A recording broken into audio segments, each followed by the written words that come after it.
Hare Krishna. Hare Krishna.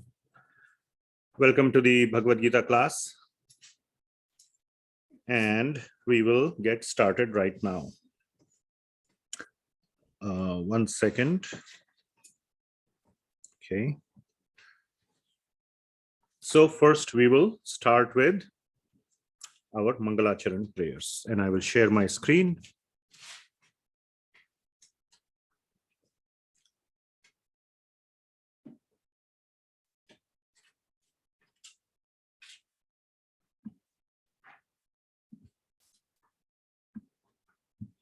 All right. So this is our vedabase.io website. And we go to Bhagavad Gita as it is, introduction, and then the prayers. Those in the room can recite with me. On Zoom, you can stay on mute. Om Ajnanatimirandhasya Jnananjana Shalakaya Chakshurun Militam Yena Tasmai Shri Gurave Namaha Shri Chaitanya Manobhishtam Sthapitam Yena Bhutale Swayam Rupah Kadamahyam Dadati Swapadantikam Vandeham Shri Guru Shri Yutah Padakamalam Shri Gurun Vaishnavamscha Shri Rupam Sagrajatam Sahagana Raghunathanvitam Tam Sajivam Sadvaitam Savadhutam Parijana Sahitam Krishna Chaitanya Devam Shri Radha Krishna Padan Sahagana Lalita Shri Vishakhanvitamscha Nama Om Vishnu Padaya Krishna Presthaya Bhutale Srimate Bhakti Vedanta Swami Niti Namine Namaste Saraswati Deve Gauravani Pracharine Nirvishesha Shunyavadi Paschatya Deshatarine He Krishna Karuna Sindho Deenabandho Jagatpate Gopesha Gopika Kanta Radha Kanta Namostute Tapta Kanchana Gaurangi Radhe Vrindavaneshwari Vrishabhanu Sute Devi Pranamami Haripriye Vancha kalpatarubhyascha kripa sindhubhya eva cha patitanam pavanebhyo vaishnavebhyo namo namaha Jaya Shri Krishna Chaitanya Prabhu Nityananda Shri Advaita Gadadhara Shrivas Adi Gaura Bhakta Vrinda Hare Krishna Krishna Krishna Hare Hare Hare Rama Rama Rama Hare Hare Srimad Bhagavad Gita ki jai, Srila Prabhupada ki jai. All right. So we are starting chapter 7 today. And that's a whole new section of the Bhagavad Gita. Before we get started, please try to make sure you have the Bhagavad Gita in your hands. Typically, it's all the ones I have are the blue ones, the yellow one. So can anyone point it up on the Zoom? Nobody has the Bhagavad Gita in their hand. There you go. Yes. So it's the yellow one. Yes, that one. Thank you. By Srila Prabhupada, his translations and commentaries. Bhagavad Gita is by Krishna. So we cannot say by Prabhupada. Sanskrit is by Krishna, but translations and commentaries by Srila Prabhupada. So, and if possible, turn on your cameras, and if not possible, that's okay. As ever, whatever makes you comfortable. So I will start sharing my slides, and we will go through chapter 7.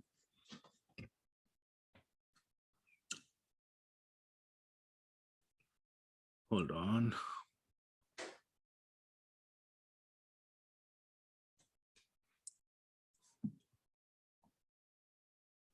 Okay.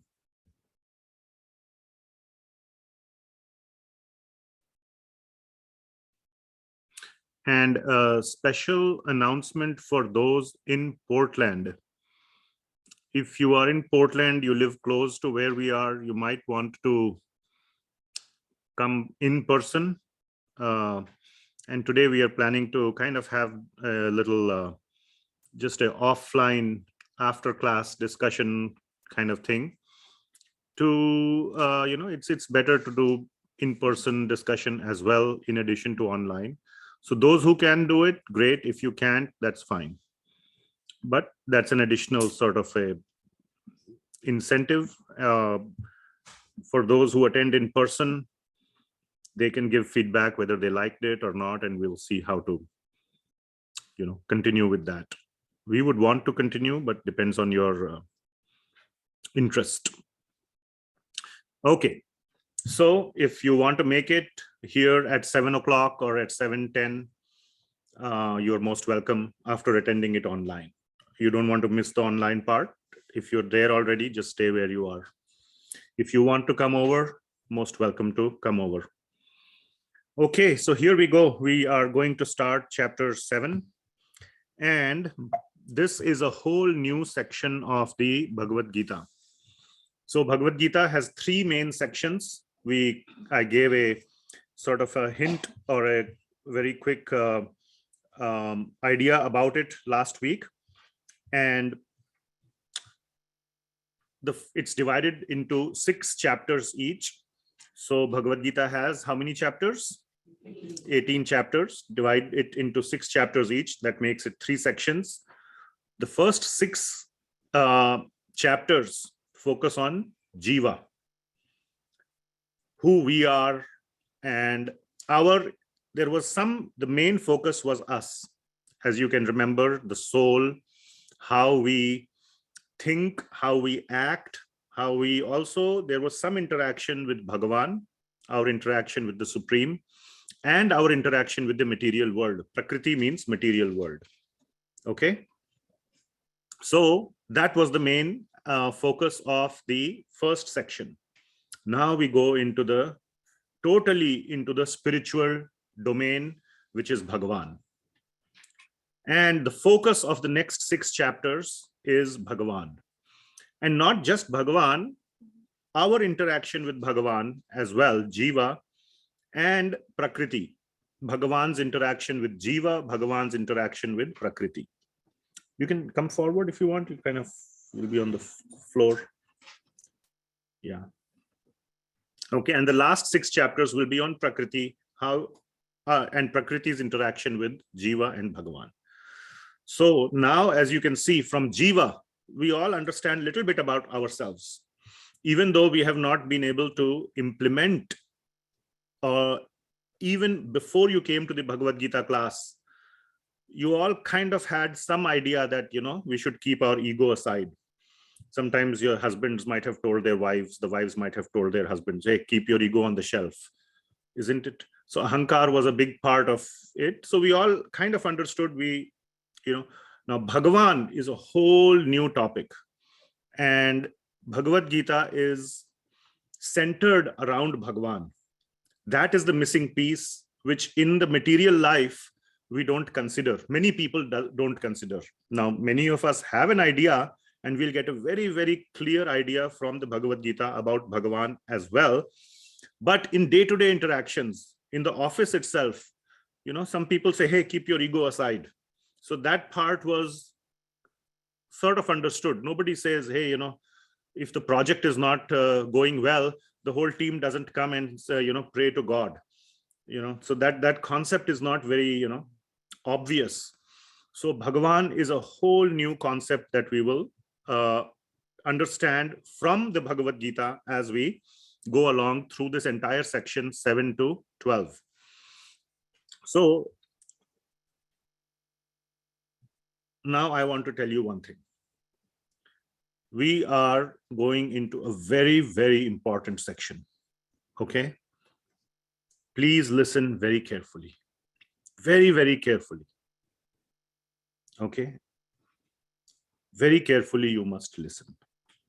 Who's saying this? I am not telling you. This is exactly what Krishna is saying to Arjuna. So if you open your Bhagavad Gitas, go to chapter 7, verse number 1. Krishna himself is telling Arjuna, after sharing or after speaking 6 chapters, 5 chapters he has spoken, 1 chapter was mainly spoken by Arjuna, the first chapter.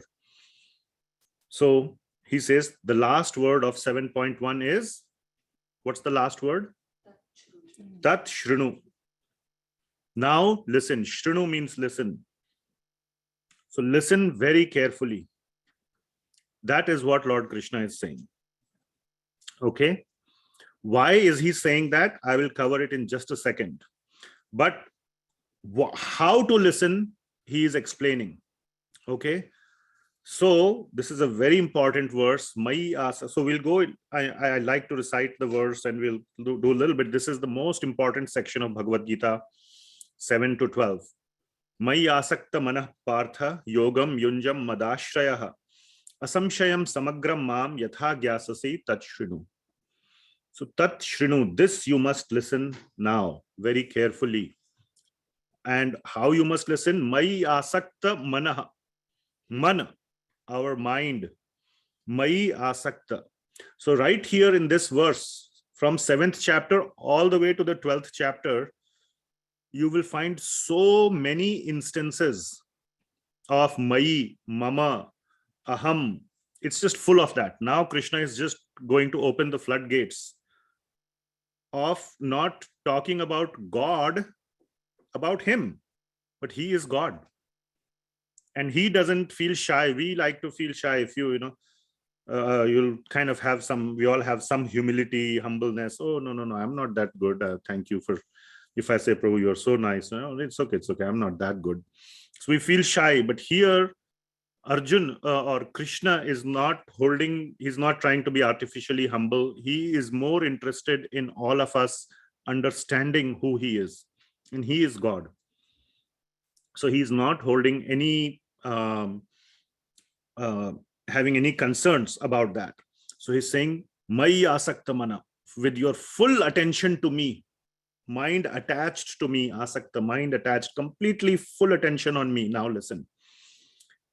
Yogam yunjan, with full engagement in the yoga. Which yoga? The one that he just spoke in the last verse, 6.47. It's just the previous verse.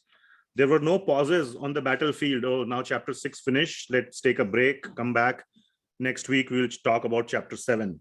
There was no weeks, there were no breaks. There were like nuclear warheads aimed at each other's side. So world war was going to begin.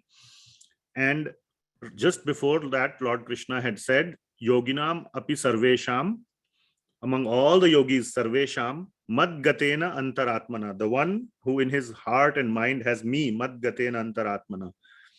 Shraddhavan bhajate yo mam. Again, there are two instances right in that verse itself. With Shraddha, who is doing my bhajan. Not bhajan means like, singing bhajan with with a harmonium, or that's the modern day definition of, like, a very narrow definition of bhajan. I'm doing bhajan means singing in some tune, some kind of song book. Bhajan means, bhaj means to submit, to glorify. There are so many aspects of bhajan, and it need not be in any kind of musical tone. It could be in any way. So that bhajan meaning is very broad. In modern understanding, bhajan means very narrow. Like yoga. Yoga means yoga asan. We have seen so much different yoga is there. So same way. So Shraddhavan bhajate yomam. Same yukta tamomataha. He is the best. So that kind of yogi, yogam yunjam. Mad ashrayaha. The next point is mad ashraya. Take shelter of me. Submit to me. We'll cover an important, very important point here. In the next slide, I'm waiting to kind of, why is he saying submit to me? And don't doubt what I am saying. Asamshayam samagram. So asamshaya, you all understand samshaya. Asamshaya, with don't have any doubts about what I am saying. Okay. So like that small child is sitting there. Parents must have taught, don't talk to strangers. If I tell him, hey, child, come sit in the car, we'll go for a drive. What do you think he will say? No. Papa has said, don't talk to strangers. But if his dad says, hey, come sit in the car, we'll go. What will he say? He'll jump in. He'll like, my dad must be going to a great place, Let's jump into the car. Too much staying at home, isn't it? Must be going to a good place. What's the difference between me telling, hey, come, let's go, versus his dad? What's the difference for the child? Complete faith, complete trust. No questions asked. Where are we going? When will we come back? Are we going to come back? Or are you going to like leave me somewhere and, are you going to kidnap me or this or that? Or those questions are not there in the mind because there is complete trust, faith. So with that faith, you must understand, you must listen to me. And like this, mam, so samagram, mam yatha gyasyasi, mam yatha gyasyasi, gyan, gyasyasi means the root is gyan. Like this, try to understand me. So now suddenly, why understand God? Arjuna was having this doubt about whether to fight or to leave the war. What's the point about understanding God in this whole thing, or understanding Krishna? Where does that come into the picture? Okay, so why are all these things being said by Krishna? So why? That's the big question. Why? So this is not in the verses, but it is the meaning is Lord Krishna told that, okay, I told you for 5 long chapters how to go through this decision process, being detached from the fruit, doing the duty, or being completely detached from the work itself, complete detachment, samadhi. All those are stages and ways of attaining liberation, the highest destination. Or you can settle for a lower destination, Swarga, win the war, fight the battle, be a real Kshatriya. All those options were given. At the end of it, what did Arjuna say? We just covered it last week. What was his final conclusion? I cannot control my mind. Yeah, if mind control is needed for any of these, then sorry, I can't. He gives up, isn't it? So now Krishna is telling you, Krishna is basically saying, okay, you rejected that option. That whole thing was one big option, which was subdivided into karma yoga, jnana karma, then karma sannyasa, but all of it was around action. So I gave you that one big action or option. Now I'm telling you another alternative. But this alternative involves having faith on me. Okay, that one was more clear. Like I said, even in the corporate environment, people understand, keep your ego aside, don't be too attached. If project fails, we say, okay, don't be attached to the project. You did a great work. Sometimes, even rewards and recognition are given when the project even doesn't succeed. Hasn't that happened? The team did great work. It's okay if they didn't get the result. So those things are more sort of understandable even in the common world without any Bhagavad Gita. What is going to be covered now can only be obtained through Bhagavad Gita or a spiritual text. Because now we are talking about a completely spiritual solution. The solution itself is spiritual. Or there in the other case, only the destination was spiritual. The highest destination was spiritual. And there were a lot of intermediate destinations which were not spiritual, like Swargaloka we discussed. Or attaining, better life in the next, better kind of a body, better whatever in the next life, this life, etc., etc. Are you all following with me? So he's saying, I'm telling you another alternative. And there is this example that our acharyas give of a staircase versus an elevator. And that's why I put that picture there. Staircase is more obvious, isn't it? If you go to any even ancient building, even the great pyramids of Egypt had staircase to go in and all. Have you seen the pictures of that? Or some old monument or whatever, there were staircases everywhere. If you bring that person into some modern, New York City or whatever, then he suddenly sees an elevator.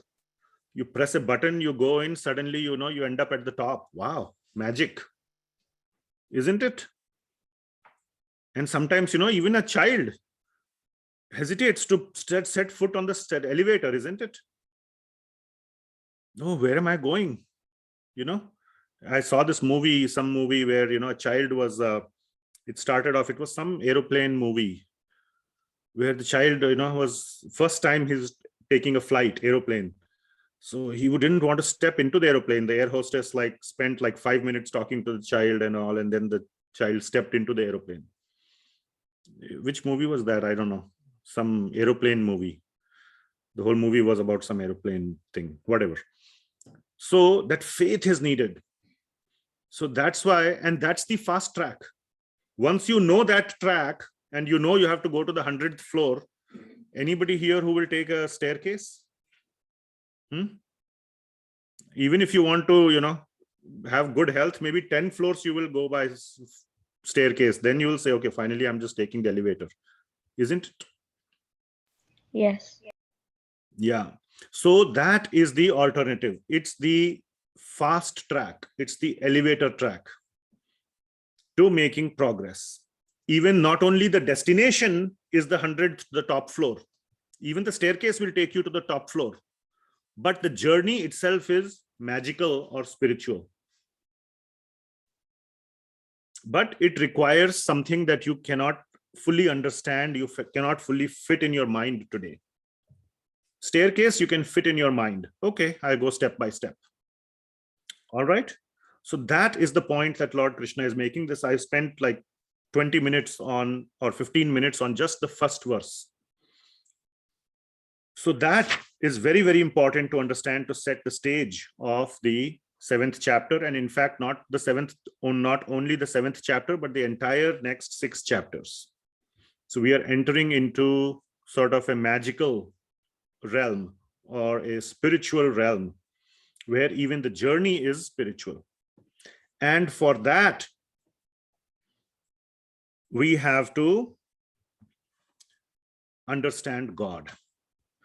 Now, before that, 2 more verses are there explaining, sort of giving us the like I just told you about that movie where the child was hesitating to set foot on the aeroplane. And the air hostess spent 5 minutes trying to, explain to the child, hey, this is a great thing. You want to go visit your grandma. You're in Los Angeles. She lives in New York. And in 5 hours, you'll reach there. And, by dinner time, you'll be having dinner with your grandma. And, all this good stuff will be explained. Child says, okay, fine. I'll, hopefully nothing bad will happen. So it steps foot. So these next 2 verses are explaining, the 7.2 is explaining that part of it. And in 7.3, there is a warning. So 7.2 is explaining that Jnanam teham savijnanam idam vakshyami asheshatah. Every word of this 7th chapter and 8th chapter, 9th chapter, we'll try to see. I'm, again, as I said, trying to draw a very, very hard balance, tough balance between what to keep, what to skip. So Jnana and Vijnana, you can see those 2 words. So Jnana means theoretical knowledge. It's knowledge, right? Jnana is knowledge. But what is the difference from Vijnana? What's the what do we call Vijnana in English? Science, isn't it? In India, if you're in a local medium school, they will say, I'm going to the Vijnana class. Vijnana class doesn't generally mean mathematics. Vijnana class means science class. So what's the difference between math and science?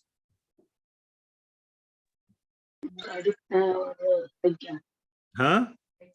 Gadit, maths, Vigyan, science. Yeah, but I'm saying what's the difference between the 2? So somebody said here in the room, there are experiments in science. Have you ever seen a math lab? No. Have you ever done math practicals? No, there's no mathematics practicals, but in science, you do practicals. So it's practical knowledge as well. Now in the world, there is practical knowledge. You can mute yourself, whoever is unmuted. So in the world, there is practical knowledge needed as well. It's not just theoretical knowledge, but theoretical knowledge is always needed.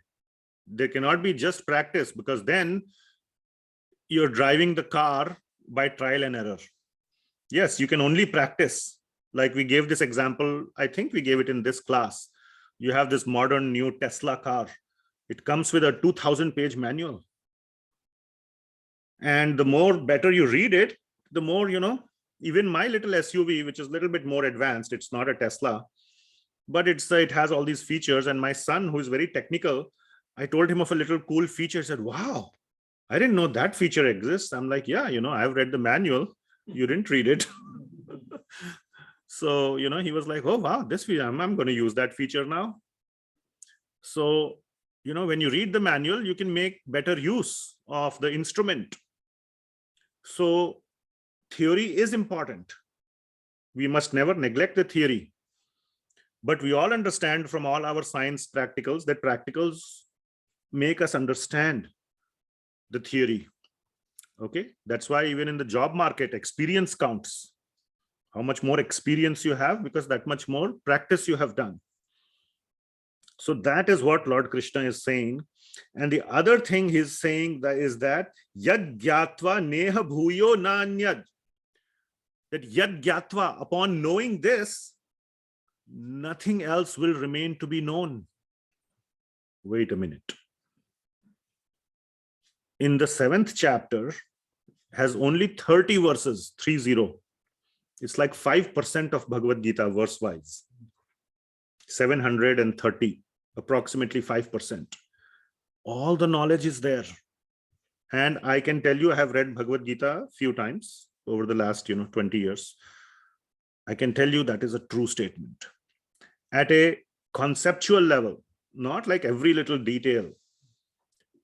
Chapter 7, and if you expand it, the 6 chapters, 7 to 12, and then the whole Bhagavad Gita contains all the knowledge that you can use to lead a very, very happy, successful life.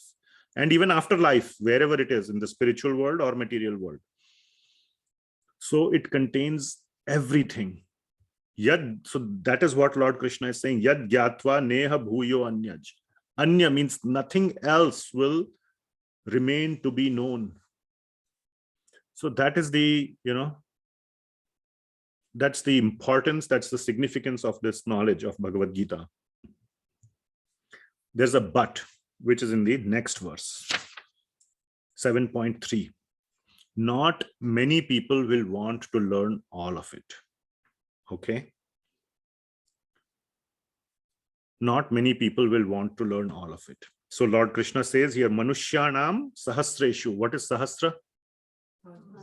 1000. We say Vishnu Sahasranam. So Sahasranam means 1000 names of Vishnu. So Sahasra means 1000. So Manushyanam Sahasreshu. Among thousands of men, Kaschid Yatati Siddhaye. One tries to attain some siddhi, some perfection, some form of perfection.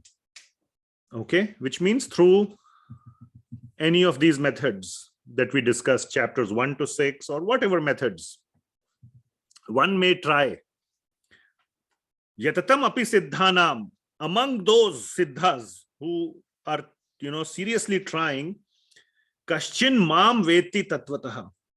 Again, the word Sahasreshu applies here as well, that among those 1 in 1,000, Kaschin mam veti. Veti means to know. Vedas means that is to be known. Veta means to know. So mam veti. Hardly one knows me tattvataha, in essence, which means to the last level. So 1 in 1,000 and 1 in 1,000 of that. How much does it make it? 1 in a million. So the point is, not many people want to learn all of it. Now you can think, oh wow, this is magic, or I'm at least phrasing it that way. Why don't it's like the staircase? I mean, it's obvious, isn't it? You want to, anybody here who will take the staircase? Elevator is right next to it. It's not like it's very far away. So why wouldn't you? Why? That's the next part of the bullets of the slides. Why? You don't trust it. I didn't hear that, but anyway, it was a rhetorical question. Why? And we will cover that, or Krishna will cover that in detail in the second half of the chapter, from 16th verse onwards. But It's not like people will not want to step into the elevator. Okay. It is because people will get off before reaching the 100th floor. They are on the, kindly keep yourself muted if you're not, because it's transmitting some noise through the microphone. If you have a question, feel free to raise your hand. So, because people will get off. There's this very, very nice story I will just tell. Lord is very kind. God is kind. Does anybody agree that God is very unkind? No, right? So Narad Muni, who is a very kind devotee of the Lord, who himself is very kind, one time said, why are people suffering so much? You are God. You can do anything. So why don't you just bring everybody to the spiritual world? Just like that. God said, okay, good idea. Go get everybody. I'm giving you a free ticket, master key. Like the hotel manager has the master key to every room. So he gave Narad Muni the master key, saying, go bring everyone. He said, oh, great. Wow, what a wonderful opportunity of a lifetime, So he said, I'm going to bring everybody from all the 14 worlds. Remember the 14 worlds picture we showed? He said, yes. Lord Vishnu said, yes. Really? He says, you're really serious? He says, I'm serious. Like, really? Everybody? There are people who have committed sin. Okay, today, everything. It's like a bonus day. So Narad Muni is very happy.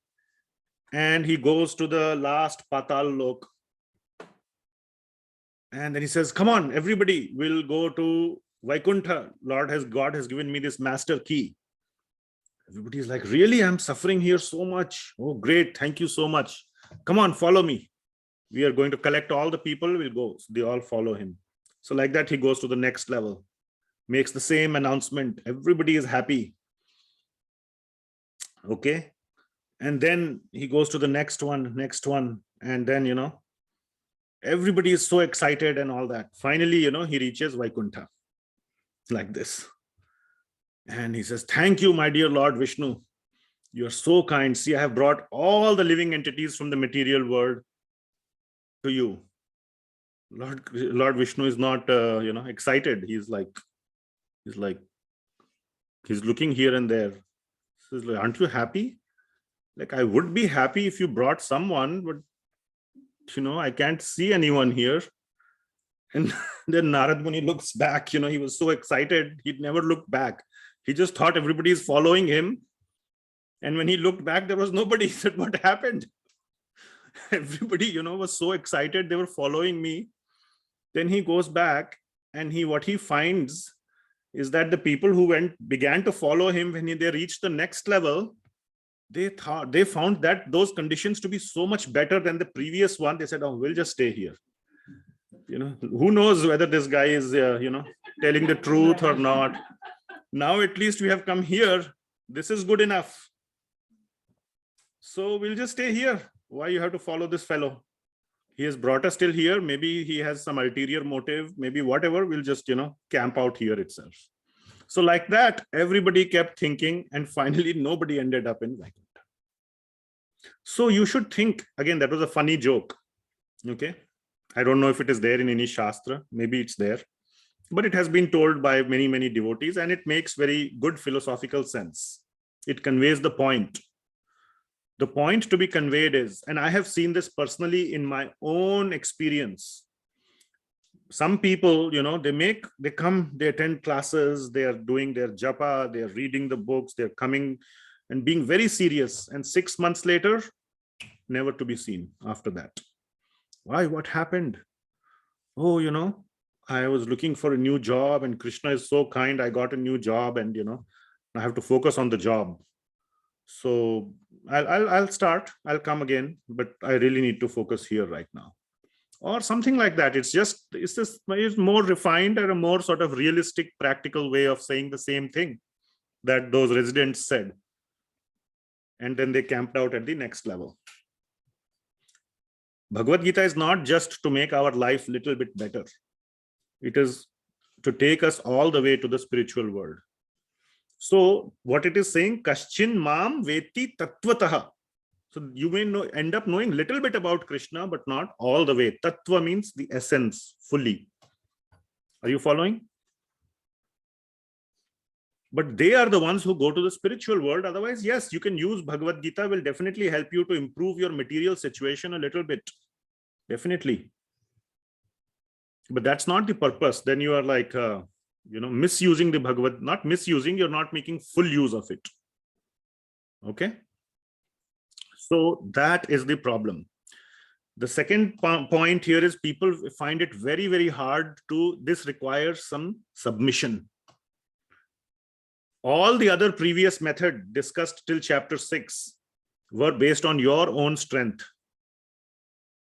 your own effort, your own strength. There is something to be said about I did it.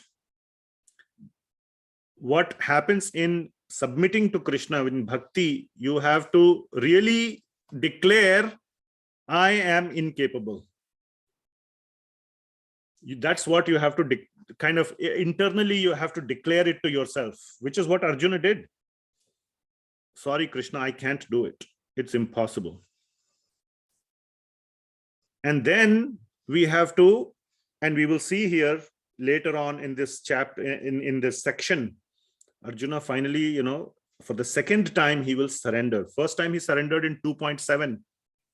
Shishyaste aham shadhimam twam prapannam. So prapannam means twam prapannam. I submit to you. So that feeling of, submission, that taking somebody's help is something at the core of your heart. If you inquire, if you introspect, is a little bit of a, is hard. I can't do it myself. That ahamkaara stops us. So these are the points. So what are the points? First, we have to listen very carefully with faith. And this knowledge is just too great. It's everything to not pay attention to. And it's the fast and easy path. But it requires submission. It requires trust and faith on Krishna. Okay, so the first 3 verses are establishing how to understand the remaining section, the entire section, all the way till 12th chapter. So with that foundation, we will now go, 7th chapter, we can say, really begins now. So, okay, here we go. Who is God? Who is God? So 7.4, Lord Krishna starts describing God, who he is. And you will just see it is filled with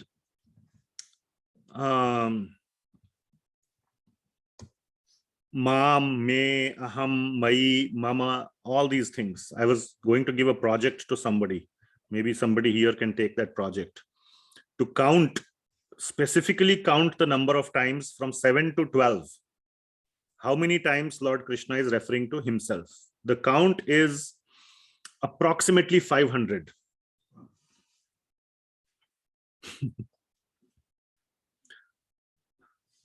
Or somewhere in the, few hundreds. Till the 6th chapter, it is hardly like 10, 12, 15 times. Suddenly you can see the quantum jump. Okay. So 400 to 500 times or some large number like that, Lord Krishna refers to himself because he is referring to Bhagawaan. So 7.4. So first of all, the essence, 4, 5, and 6, these 3 verses, Lord Krishna is describing the essence of who he is. The answer is what? God is? No, God is not everything. This little, we have to be precise. Yes, God is everything. I'll explain that also. Just to, since you brought up, so for Zoom, she said God is everything. God is in everything. and everything is in God. Okay, if this confused you, wait till chapter 9, because the thought will advance. Okay, like 5th grade is, then you go to 6th grade, then you go to 7th grade. So the thought advances. So right now, God is the source of everything. He is not everything, but he is the source of everything. Everything basically is his energy. That is the point. He is not everything. There is a difference between shakti and shaktimaan. Are you following? Shaktimaan? Who is shaktimaan? Yes, but in the grammar sense, shakti and shaktimaan. How will you put both of those words in a sentence? One of you. Who boards the shakti? Huh? Who has shakti? Okay. Or if we say fill in the blank, blank comes from blank. Shakti comes from Shaktiman. Very nice. Very nice. Shakti comes from Shaktiman, isn't it? Correct? The Shaktiman is the person who is emanating, who is giving out the Shakti, correct? Which means the source of the Shakti is Shaktiman. So God is the source of everything. He is saying that everything that you see is my energy. Is my energy, which means he is the Shaktiman and everything is his energy. Everything. Everything means, in very, very broad categories, there are 2 categories. Okay.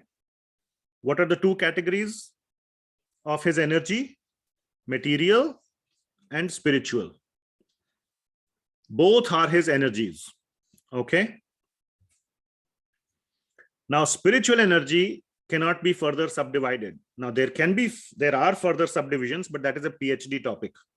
We will not cover it in Bhagavad Gita. Okay. Bhagavad Gita level, spiritual energy is the same. Material energy has various categories and divisions and hierarchies and so on. All right. And in the 4th verse, 8 material energies are being described. We will see those. So there are 8 different kinds of material energies, which can further be subdivided into 5 and 3. 5 plus 3 is 8. So, and then he will say that these 8 energies are lower, which means, or this entire material group of energies is lower, and the spiritual energy is the higher one. So he puts a hierarchy as well. Okay. So that is what is being said in these 3 verses. Are you following? So whatever I have put on this slide is the essence of these 3 verses. So what are the main points? God is the source of everything. Everything means what? All the energies, because everything is an energy of Krishna. And it includes 2 major categories. What are they? Material and spiritual. And material is further subdivided into 8. Just as for our reference. So let us see 7.4. 7.4, Lord Krishna is describing his 8 energies. Bhumir apa anala vayu kha mano buddhir evacha ahamkaara iti yamme bhinna prakritir ashtadha. Ashta. What is ashta? 8. Prakriti means what? Another meaning of prakriti is energy. So these are my 8 energies of the material nature. Okay, so prakriti means material energy. Okay, so these are my 8 energies. What are they? Bhumi means earth. Bhumir apa means water. Anala means fire. Vayu means wind or air. And kha means ether or space. Just space, empty space.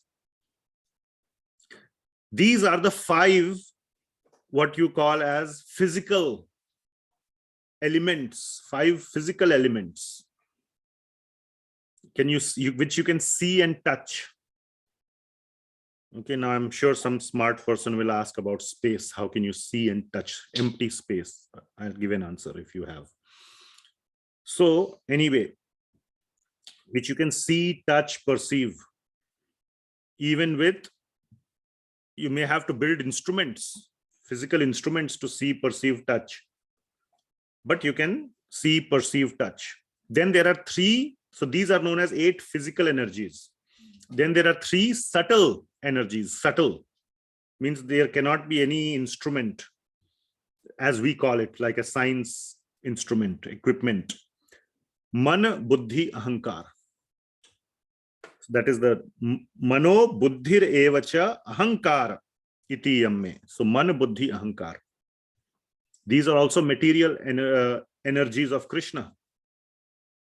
At a material level, many people say mind is spiritual. Mind is not spiritual at all. Mind is material. Okay. Many people have this confusion. Mind is spiritual. If I can access the power of my mind, there are so many books with the title, The Power of the Mind or whatever. And they say, oh, you can access spiritual energy. Yes, by controlling the mind, you can access spiritual energy, which we have already discussed in the 6th chapter. But mind itself is not spiritual. Mind is material. Okay, so these are the 8 energies. If anybody has a question about ether, space, we can discuss in the Q&A. So I'll leave that for Q&A. We can have a very long, nice discussion about it. Now, 5th verse. Apareyam itastva anyam. Apareyam. These are the apara. These are the inferior. Para means higher. Apara means lower. So these are the lower type of prakritim vidhi me param. That means other than these, apareyam, iyam, itastva anyam. Anya means apart from these lower ones, there is a higher form of energy. Jiva bhutam mahabaho. The higher form of energy is what? The jivas, which means the jiva atma, the spiritual entity. Okay, the soul, which we've already talked about in the previous chapters. That is the higher form of energy. Mahabaho yayedam dharyate jagat, which are inhabiting this material world. So they are kind of, using or whatever, living in this material world. Like a fish, you can imagine fish living in water. It's perfectly fine for the fish to live in the water. The water is matter. The fish is a living entity. We can all differentiate with that. So it doesn't mean that the whole ocean has to be, a living entity. A fish is the living entity living in the water. Similarly, the jivas are living in this material world. So that is, the words to be understood here is apare and param.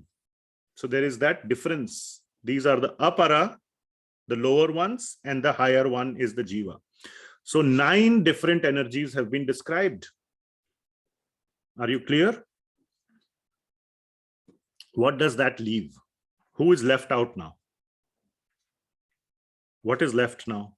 Is everything covered? All the jivas are covered. The whole prakriti is covered. God, very nice. Krishna is left, isn't it? So that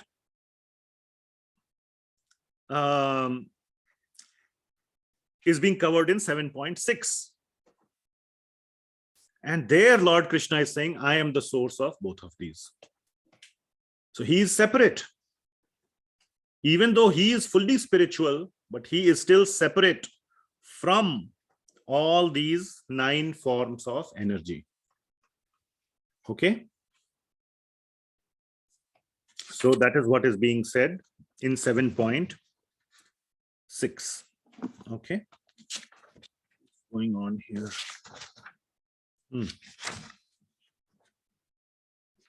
Looks like I brought the wrong file. It's okay. I don't have the sheets I wanted. No, you won't know where it is. Can you describe in a little bit more detail what mann, buddhi, and ahamkaara. Oh, okay. The question that I'm being asked here in the room is, what is mann, buddhi, ahamkaara? So let's see. Mann. What is mann? Mann is mind, isn't it? Didn't we discuss this sometime, somewhere? So mind is the one that has all these desires. Yesterday we were discussing in the class that saying, how much to eat, and you must stop, when your belly is full. So I was giving this example that, pet bhar gaya par man nahi bhara. My stomach is full, but my desire is not fulfilled yet. So that's when we overeat, isn't it? One samosa is not enough, so you end up eating two because it's so tasty. So that is the function of the mind. Are you following? I mean, is it fairly clear, right? Mind is the one that has all these desires. And we discussed the whole concept of mind in the 6th chapter. So that is the mind, which has all these various desires. Now, those desires can be for material things or for spiritual. So a controlled mind versus an uncontrolled mind, or a trained mind versus an untrained mind. Remember, a trained elephant versus an untrained elephant. Trained elephant can be a very useful friend. He can do a lot of good things for you. Untrained elephant can finish you, isn't it? So that is the mind. Buddhi is what? Buddhi is the power of discrimination. It will tell the mind, this is right, this is wrong, but the mind overrides. So Buddhi's job is to assimilate from knowledge and experience, put it together and present the options. Then mind chooses the options, or not chooses the options, chooses one among the options it is presented, to eat this third samosa or not. The intelligence will tell you, you know what, then in the night you will have acidity, you'll suffer, you won't have a good sleep. Tomorrow morning you have a 8 a.m. meeting, you'll be all sleepy, drowsy in the meeting, and you'll suffer the whole day, and this and that and that. Intelligence is telling you that. Mind says, it's okay. Maybe all that won't happen. Maybe, it's not that bad, the third samosa. Let me just eat the third samosa, and you eat it. So mind was presented the options by the intelligence, and it made a choice based on whatever. Sometimes it makes the right choice, sometimes it makes the more not so right choice. Are you following? Yeah. And ahamkaara is the one that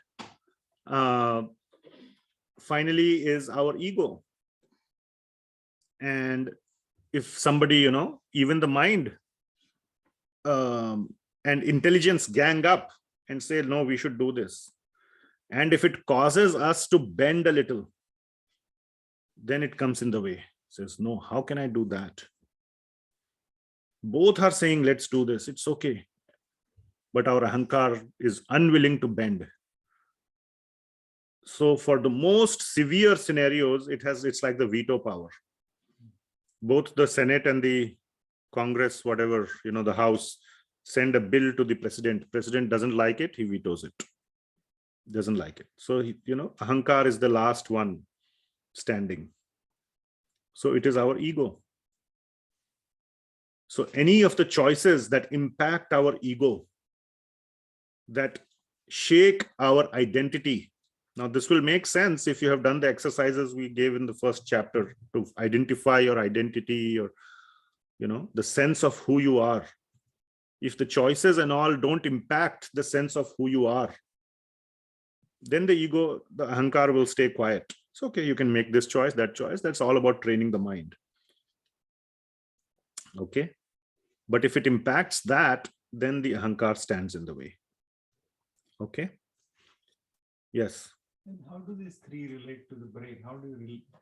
Brain is just, so the question is, what is the relationship of these to the brain? Brain is just some, neurons and your gray matter cell in the upper part of your body. So one thing we can say is that the intelligence resides in the brain, Man doesn't mean mind is not in the brain. The mind is all over the body. Or nobody has been able to figure out scientifically where the mind is. A better explanation of the mind is the heart. And intelligence is up here. So this guy is telling you, don't eat the third samosa. And the heart, or we say, in all these movies, dil ki baat hai. Dil means, whatever, parents are saying, don't marry this girl, but, the hero goes and, marries the girl because it's the matter of, the head versus the heart. You heard that phrase, right? Head versus heart. You can say that it is the intelligence versus the mind. Head means intelligence, heart means mind, in some sense. Okay. Yes. In 7.5, can you help understand why God is saying superior energy is exploiting material? Yeah, exploiting is exploiting or inhabiting. Exploit is not the general term exploit. I also had that question many years ago. Is a wrong generates a negative connotation, like exploitation. Some higher person, more powerful, mean person is exploiting a lower person. That's not exploit, just means to use. So we can look up the dictionary meaning of exploit. It's not all the entire meaning of the word exploit is not in a negative way. It is to employ or to use or to make use of. So it is making use of it. It's using it up. It's using up. In this phrase, like superior energy equates to soul. Is that yes, correct understanding? Correct. Jiva bhutam. Jiva. How is the soul using the material energy? The soul is using the material energy to enjoy the material world. That is the whole purpose, and we will cover that also in the 7th chapter, 27th verse. Ichha dvesha samuthena dvanda mohena bharata. That how did the material, this jiva, it had a desire to enjoy separately from Krishna, from Bhagawaan, like a small child, not a small child, actually a grown-up child. He says, Dad, I don't want to live with you. I want my own house, my own apartment. It happens, isn't it? And Dad says, and this is not just some normal dad, he's a billionaire. He says, why can't you just stay here? I'm not like interfering in your work. Just stay happily with me. I get to see you, you get to see me, and all this is for you only. You enjoy. It's not like I'm giving you $10 pocket money and you're like, feeling constrained. This whole thing is yours. But he just says, you know what? I just don't want to be with you. I want to be independent. I don't want to be called as somebody who is living in his father's house. Just that feeling, that is the ego part, by the way. That is ahamkaara. There's no other problem. It's not like I'm trying to come and look over your shoulder all the time, or I'm trying to interfere in all your work, Dad says. But just why can't you be with me? He says, no, I just don't want to have that feeling that I am under your, I want to be God. So when Jiva has this desire of, I want to be God, we are all gods, isn't it? Of our little worlds. We get to be God. So where we get to be God is in the material world. Then Lord says, okay, I have, if you want to go, I have created this another house for you. You don't want to live in my house. I have created only a house for you. I can make all the nice arrangements for you to go live there. So then the Jiva goes and lives there because that's what he wanted, and God has created. What have you created here? Has this been created by you? This whole nice planet. Today we are using telescopes. We are searching for all habitable planets which have the perfect arrangement of, it is said that if Earth was a little bit farther away or a little bit closer to the sun, so many problems would have occurred. And if the ozone layer wasn't there, all the ultraviolet rays from the sun would have killed all life on the earth. If this wasn't there, that wasn't there. Like there are at least 50 things that happened perfectly for this earth to be habitable. All that happened by chance, we say, science says. So now they are looking for other places by chance which have all these 50 different perfect conditions which can be habitable. And yes, there can be. It's not like it's impossible, but those don't happen by chance. It's like, oh, this 100 by 100 feet plot of land where you all are nicely sitting happens to be by chance having a nice heater. By chance it has nice lights, so we all can sit here and have a nice discussion. Even if it is raining outside, we can happily sit. Even if it is cold outside or hot outside, we can all happily sit and live here. So what have we created? Nothing. So God has created this place and he has said, okay, if you want to be separate from me, I'll only create. I only have to create. So father says, okay, here's a small little nice house. Go live there. Have your own family. I'll still keep looking over you. I'll still keep sending you my messages. I'll install a telephone also. Try and call me sometimes. Talk to me. And if ever you want to come back to me, door is open. What else can a father say? Huh? What else can he say? What more can he say? Bata? You following? All right. So, okay. Now comes a very, very important point. Then God says that everything is my energy. And everything is coming from me. I am the source. Then where is God? Everything. In everything. Not God is everything. In everything. So he is saying, it's like the father, just an analogy. Don't try to over-engineer the analogy. But the father is saying, if anything breaks down in the house, I will, come and repair it also. In the night, when you're sleeping, I'll come and fix everything as well. You won't know, you won't see me, but your house will keep running nicely. Okay? I'll come and keep taking care of it. The way to say it is, I'll support your existence over there. Who gives us on a daily basis? Who gives us rain, sun, all those things which are needed for crops and food and everything. It's not just that he created this earth and left it. So many things are going on a daily basis. This whole cycle, this whole machinery of, photosynthesis, carbon dioxide and oxygen. Where have you seen such a machine where the waste product of one machine is the useful input for the other, creates a waste product called oxygen, which is the useful input for the other, and it's working in perfect harmony for billions of years. Has man ever been able to create such a machine? No, we can only create one-way machines. It ultimately creates garbage, which we dump. We may have such things, but it's not with 100% efficiency. 70%, 80% efficiency can be there. Correct? So we come now to the next section, 7.7 to 7.12, that God is invisible. But now that's not the point. He's not invisible. Invisible to us, to our eyes. Human eyes. To us, he is invisible. It doesn't mean he is invisible. Okay? Just like, I don't know, some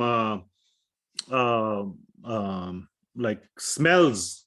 We cannot smell, but a dog can smell those smells. Or we cannot sense some sound signals, but bats can hear those sound signals. Bats don't have eyes. They can, they have these very strong sense of like these sound signals. They send out these sound waves and then they track themselves. Correct? Even the dolphins do that. So we all know there can be things which are invisible to our eyes, but they exist. It doesn't mean that. So what is God saying? God is saying he is invisible to our eyes because our eyes are conditioned. Our eyes, it's the problem with our eyes. It's not that he is not there or he is actually invisible. The other point is, it's not that he is fully invisible. His presence is obvious. The presence is very obvious. You just have to look with a little bit of intelligence. We already discussed it right now. We gave so many examples which I wasn't planning to, like how this whole earth and everything. Now we can all say, I didn't remember that this thing is coming up. Coincidence. Oh, it's all coincidence. Yeah, all these things can just fall in place. Coincidence is God's way of staying anonymous.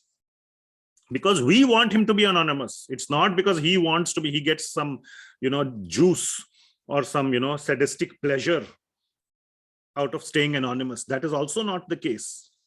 We wanted him, like a rebellious son tells the father, I never want to see your face. But father knows this poor fellow, the moment he goes, he'll miss my presence. He doesn't want to see me, but he wants all my facilities. And he's such a kind father. He says, okay, if he doesn't want to see me, but anyway, he wants the facilities. Otherwise, he won't survive half a day. I'll provide him all the facilities because he's my dear son, but I will do it in an invisible way. I mean, he's such a, what do you say? Such a, in Hindi, we say, bhondu. You understand bhondu? Like a very bhola bhala. Like such a, people are taking him for a ride. He's so kind and he's so like, he's willing to accept all the nonsense from us. And yet he is giving. He only gives. And we are, technically you can see the meaning of the word exploit now. Wouldn't you call such a son a complete exploiter? Huh?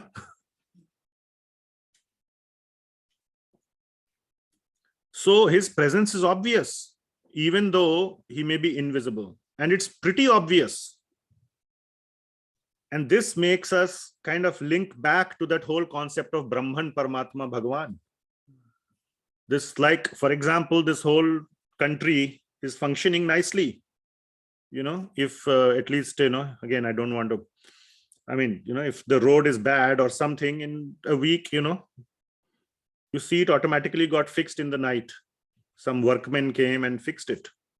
Suddenly you're driving to work. Oh, there used to be a big pothole. Now suddenly it's gone. How did that happen? Because of the presence of the government. But do you see government? Prabhuji, can you tell me where? Let's go and see the government. Where will you take me? The government is there, but where will you go see? Okay, yeah, you can go to Washington, DC, or you can go to wherever. Then you may see. But the presence is felt everywhere, isn't it? So his presence is obvious. And Lord Krishna gives a beautiful example. What's the example he gives? I've drawn put a picture also. What is the example? A necklace. Mani gana. Mani means pearls. So a pearl necklace. So what is the relationship of this necklace example to this point, concept of staying invisible? Any ideas, any guesses? Or you can read the verse. So what? Okay, Mataji here said thread. So what about the thread? Thread is holding the pearls, but we can't see the thread. Very nice. The thread is the one which is holding all the pearls together, which makes it a necklace. A random, if I throw the pearls, will it be a necklace? It will all just scatter, isn't it? So we can all say, oh, it's just coincidence that the, pearls are all arranged nicely in this, circle or whatever, isn't it? We can say coincidence. What will you be called? Huh? If let's say I tell you, Mataji, oh, this is just coincidence that all these are pearls are just sitting so nicely. What will you call me? She can't say, but internally she is thinking, I'll call you a fool. Isn't it? Isn't it? It's not coincidence. Something is holding it together. What is it? The thread, the sutra. Sutra means the thread. So that is what this verse is saying. Mai, I'm reading the second line first. Mai sarvam idam protam sutre manigana iva.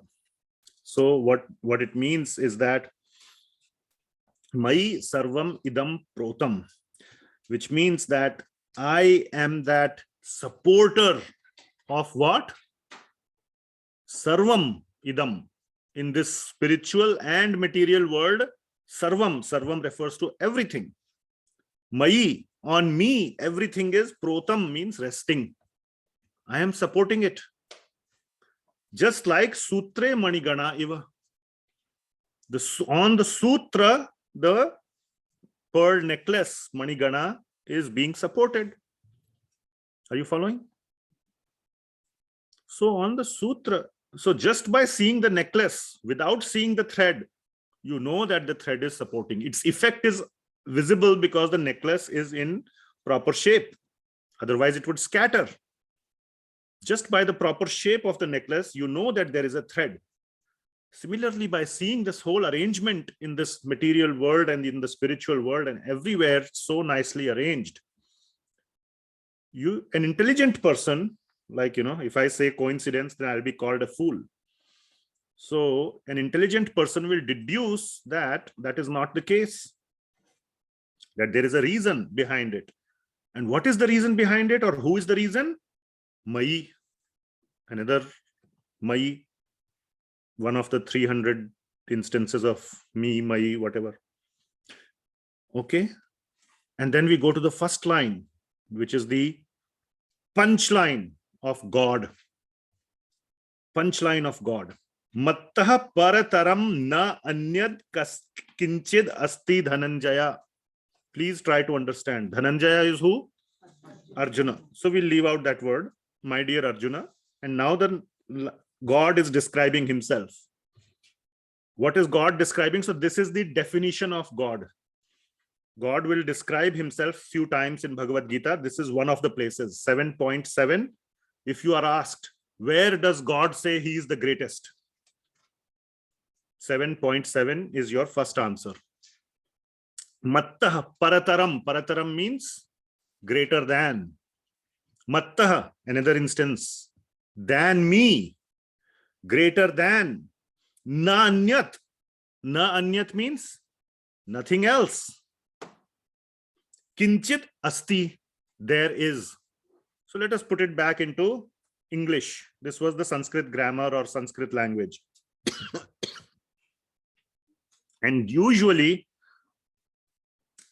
in English is kind of, जैसे कहते हैं ना उल्टा पैदा हुआ था क्या? तो English is like, like that, उल्टा पैदा हुआ था English. So Sanskrit, if you want to do correlation, usually you have to read reverse. So let's try it. I have not tried it. Let's see. I hope it. Kinchid asti. There is na anyat. Nothing else. Parataram, greater than mattaha, me. Oh, it worked. So if you want to kind of make sense from Sanskrit to English, read the Sanskrit in reverse, you will get the English, or you read the English in reverse, you will get the Sanskrit. All right. So the English is what? Can you tell Prabhuji? English? Kinchid asti. I will say the Sanskrit, you say the English. Kinchid asti. There isn't anything. There isn't anything. No, not anything yet. Okay. Kinchid asti means there is. Na anyat. Nothing. Nothing else. Nothing else. Parataram. Greater than. Mattaha. Me. So just say the English now. Only the English. You can say it. Nothing else greater than me. There is nothing else greater than me. That is God. Okay. Very clearly, God is saying there is nothing else. Nothing else means literally nothing else. There is no ifs and buts here. So that is the first line. And the second line is he is supporting sarvam idam, everything else. He is supporting. So whatever else is, it's not like nothing else is there. There is some lot of things, 9 elements we talked about. He is supporting all of them. But the last part is being said as sutre maniganaiva in an invisible way. All right. Everybody with me? Am I going like too crazy or too much over the head? Everybody is with me? Now he will give, I had counted here. Oh, it's not in this, that's in my other file, which I didn't get. So I don't remember. I think 11. I think it's the answer. 11, let's just, maybe I'm wrong. Maybe it's some other number, but somewhere like that. 11 examples. So we'll go through those 11 examples in the remaining 7.8 to 7.12. 5 verses, he's giving 11 other examples of this situation. Are you all with me? Raso aham apsu kaunteya. Apa, what is apa? We just discussed. Bhumir, apa, anala, vayu. Apa means water. Raso aham, another aham. Rasa, the taste of water. Water has a taste. Do you all agree?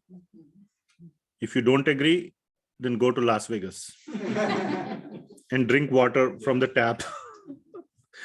My kids had some math competition there and I went to Las Vegas. Every year they have it. Next year I took like many bottles of water from here. Oregon water is really good. Not only that, it's now you can say it's the minerals within the water and this and that. No, water is needed even for taste to work. You can say salt. Salt has a taste, sour taste. Salt is sour, salty, whatever. How do you taste salt? How do you taste salt? Let's say if I gave you some white powder and asked you, Mataji, is this salt or what? Or sugar? What will you do? What's the basic thing you will do? Put it on your tongue. What does this, how does the tongue know that it is salt or sugar? If your tongue is dry, it will not know. Tongue needs water. When water is mixed with the powder, that is when your tongue can even sense the taste. All taste for you to experience needs water. There is nothing called taste of dry salt. Dry salt cannot be tasted. Any animal, when it feels the sense of taste, it has to be mixed with water. And that is what the tongue produces, some saliva or some water. Okay. Anyway, but so salt or this or that or water doesn't have, I mean, it feels that you feel the taste, but can you see the taste of water? You cannot see it, but there is something that is providing the taste. And who is providing the taste in water? Aham, raso, aham, apsu, apah, su, kaunteya. Apa's rasa is me.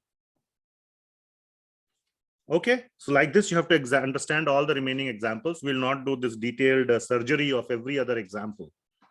For that, you go to the double Excel class, which is already on the YouTube channel. There we have done more surgery of every example. Next one. Prabhasmi shashi suryo. So, Prabha. Prabha means what? Light. Is your name Prabha?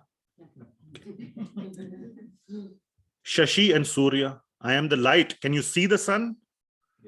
Can you see the moon? But the light, yes, you can say that I am seeing, but what is giving the light? You cannot see. What is generating the light from the sun and the moon is Prabha Asmi.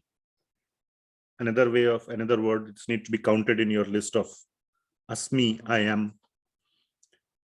Okay, And similarly, Pranavaha Sarva Vedeshu. Pranavaha means I am the sound of all the Vedas, the sound of the Vedas. Shabdaha Khe, I am also the sound of ether, space, empty space. Does it have sound? Now we can again have that discussion about space. I'll have a 1 minute discussion. Space is also an element. Okay. And when you say space is empty, space is not empty. Even science has proven that space is not empty. Okay. Why do I say that? Space has something known as vacuum energy. It is this fabric of space-time, what we call, Einstein called space-time. It's space. Electromagnetic radiations like light. Don't we get light from all these distant galaxies and all these distant stars? It travels through space, isn't it? And comes to us. So space is the medium through which that I'm talking pure science right now, no spiritual aspect, is the medium through which electromagnetic waves and light and all these the entire spectrum is there, X-rays and, gamma rays all the way to radio waves on one side. They are all electromagnetic waves. They need this fabric of space-time to travel.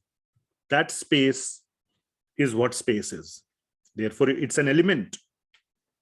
And by the way, they have done experiments to find the energy in vacuum. If you want to look up, you can look up something known as the Casimir experiment. It was done by a guy called Casimir. He got a Nobel Prize for it also. He created perfect vacuum. And then he brought two small metal plates very close to each other.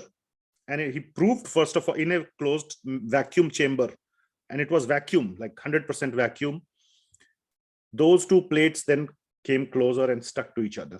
Because he proved somehow, and I'm not a physicist, that the vacuum energy on the outside of the cube is greater than the vacuum energy inside between the two plates, which pushed the two plates together. If there is no energy, how can they move? There's perfect vacuum inside. So he shows vacuum is not empty. Empty in our sense, we say empty means like nothingness. Vacuum is not nothing. There is something there. And there's a physics experiment to show that, which, ended up winning the Nobel Prize. But I'm just saying, even science, and there has been all these back and forth, ether versus no ether. Michelson-Morley, first we believed there is ether. Michelson-Morley experiment showed there is no ether. Light speed is the same in this direction and that direction. That gave the aha moment to Einstein, came up with relativity, that light speed is constant in all frames of reference. This, that, all that stuff. Finally, they went back to the ether, that there is something called vacuum. Vacuum is not nothing. All this, back and forth happens. Okay, so Shabda Khe and Paurusham Nrishu. Nrishu means Nara. Nara means human being. Do you have ability? Paurusham. We say Paurusham. Paurush means the energy of a Purusha. So do you have energy? I can't see it. All I see is a mass of bones and flesh and blood and this. Where is your energy? I can't see it, but it's there. You would agree it's there. So I am Paurusham Nrishu, Bhagavan is saying. I am the ability in man. So many examples are there. So now we will just read the English. Sanskrit is just beautiful. Punyo Gandha Prithviyam. So I am the Gandha of Prithvi. Gandha means the smell. Haven't you, if you go to you can't smell it in Portland or Los Angeles or New York. You have to go in a farm. And you can smell the earth, the fragrance of the earth. Okay, kindly mute. I am the original fragrance of the earth. I am the heat in the fire. Tejas cha asmi. Vibhavasau, asmi, vibhavasau. I am the life of all that lives, jivanam sarvabhuteshu. I am the penance of all the ascetics. Tapas cha asmi tapasvishu. Of the tapasvishu, tapasvis. I am the tapas. I am the penance. I am the tapas of all the tapasvis. Then again he says, Bijam mam sarvabhutanam. I am the seed of all that, everything that exists. I am sustaining everything. Vidhi partha sanatanam. Buddhir buddhimatam asmi. Do you have some buddhi, Prabhujis and Matajis? You have intelligence? Yeah. Where is that intelligence coming from? Buddhir buddhimatam asmi. Of the buddhimatams, of the intelligent people, and everybody has some intelligence. I am the buddhi. Everybody has intelligence, okay? Even a rat, we can say it's the dumbest animal or whatever. It even has intelligence. When it sees a cat, it will run away. That's the intelligence. Okay? When it sees cheese, it will approach it. When it sees a cat, it will run away. At least that much intelligence it has. That is also intelligence. Buddhir buddhimatam asmi. Tejas tejasvinam aham. I am the tej of the tejas. Now this question, many people will ask, oh, when I'm doing my studies, when I'm working in the office, how can I realize, how can I remember Krishna? This question will come up. Not now, maybe later it will come up, right? How do I remember Bhagavan? So when you are doing anything nice, try to remember that that is not belonging to you. Now, in the first 6 chapters, we proved, or not we proved, but we established that whatever results are being produced are not entirely ours. We covered that, yes or no? Yes. Yes. Yes. Now we are getting to know what is that missing link. That missing link is aham. Bhagavan is the missing link. He is making it happen. Whatever even we think, attribute to ourselves. You got a promotion. Great. You can say, oh, maybe, the guy who was going to get a promotion left the job, or, whatever, he got fired or whatever. So I got a promotion. So that was the external factor, but I was also smart. I was at least second in line. I mean, yes, of course, something else happened which eliminated the hurdles in my way. But the rest of it is my intelligence. But now we learn that even that intelligence is coming from Krishna. The ability to use that intelligence also is coming from Bhagavan. Everything that we have is coming from him only. Okay? It's a very, very, very sober moment to be thankful to Bhagavan, not like a exploiter. Always just, give. Never even realizing that the one who is giving so generously. What have I done for him? Okay. So buddhir buddhimatam asmi, tejas tejasvinam aham, balam balavatam chaham. All this you can understand very straightforward, right? Of the balavatam, of the balwan, I am the bala. I am the strength of the strong. Kamaraga vivarjitam. That bala, which is kamaraga vivarjitam, that bal which is being used in the proper way. Because strength can be used to suppress others. That Bhagavan is saying, I have no role in it. If you are misusing your strength or any of those other things, that's on you. I love all my children equally. You should never misuse. There are many children God has who have rebelled and they are going and living in their own little apartments. Still, the father wants they shouldn't fight with each other. All of you live nicely in your own houses. I have made one house for you, one for you, one for you, one for you. Why can't you all live nicely, cooperatively? Don't fight. Don't use what I have given you to encroach on your brother's property. Okay. Dharma viruddho bhuteshu kamo asmi bharatarshava. So even the feeling of kama, the man-woman relationship, is also coming from Bhagavan. We may think that is bad. That's not bad. If that was bad, we wouldn't be here. Right? All right. So all this is coming. And finally, in the 12th verse, Lord Krishna says that everything. Now, this concept we will cover in the 14th chapter when we talk about the world, prakriti. Remember, we talked about prakriti, jiva, Bhagavan, and prakriti. This will therefore come in the last 6 chapters.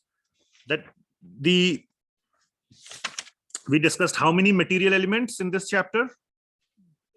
8. Very nice. You all are very paying attention, which is good. Those 8 elements, further, there are 3 fundamental elements. Okay, you can think of it like, there are 92 elements in the periodic table. How many you studied chemistry? 92 stable elements, uranium being the last one, stable. Again, then there are others, which are unstable, whatever. But then there is ultimately electron, neutron, proton, right? And then now through quantum physics or whatever, we know there is quarks and this and that. Anyway, so we can say that those 8 elements are at one level, but if you further kind of look at this one subcategorize, like deeper level, there are 3 fundamental elements which make up the entire material world.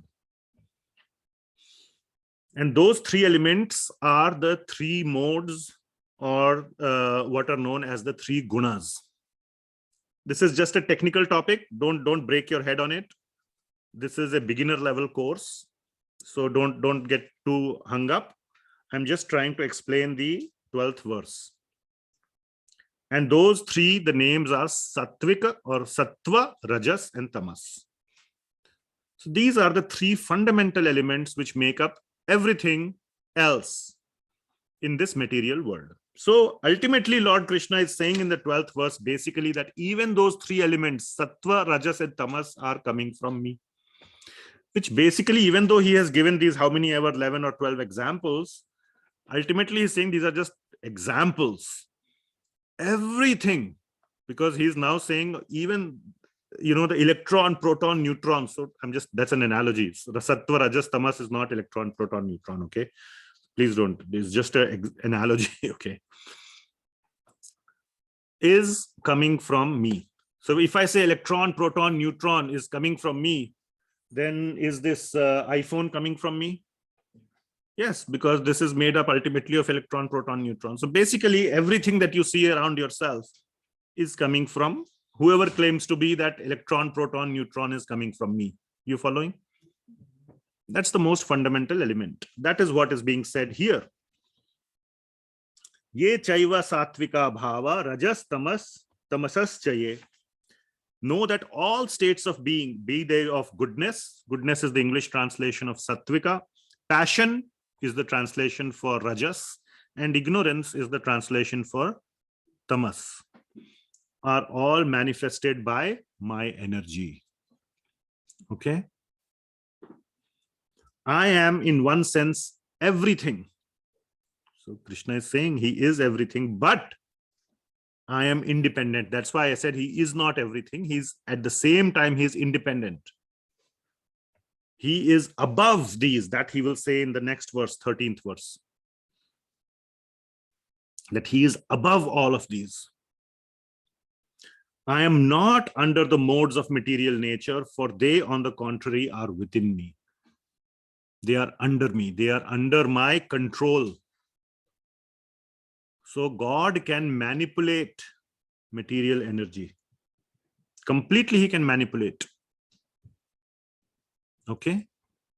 So let me ask you this question. If you jump from a cliff,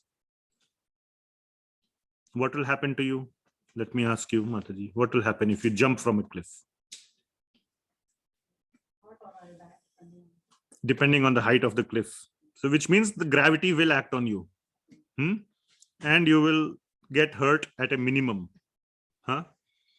Worse, some bones may break. Worst, one may die. Correct? So we call it the universal law of gravitation. It's a law of physics, isn't it? Does everybody agree? Prahlad, you all know Prahlad. He was also pushed from a cliff. What happened? Did he get hurt? Did any bone break? No. Why? God protected him. So for his devotees, now God doesn't just generally come and, randomly just, meddle with natural affair. But the point is, he can if he wants to. He has the full ability to do that. Okay. So even though you all just said, universal law of gravitation, it didn't apply in that case because God chose to interfere in that case. So if God chooses, he can interfere completely with material nature, completely. You might not have heard this story, but Lord Krishna went to Gurukul as a student for 64 days. In 64 days, he learned everything. Again, God doesn't need to learn anything for that matter, but to set an example that everybody should go to Gurukul and the whole concept of brahmacharya and all. Anyway, so his guru's name in that case was Sandipani Muni. So when the time came for gurudakshina, Krishna said, please, I want to offer some gurudakshina to set an example. So he says, you are the Supreme Lord. What are you saying? How can I ask you for anything? Sandipani Muni it wasn't lost on him that he is God, but he's still, he understands so he said, okay, you are God.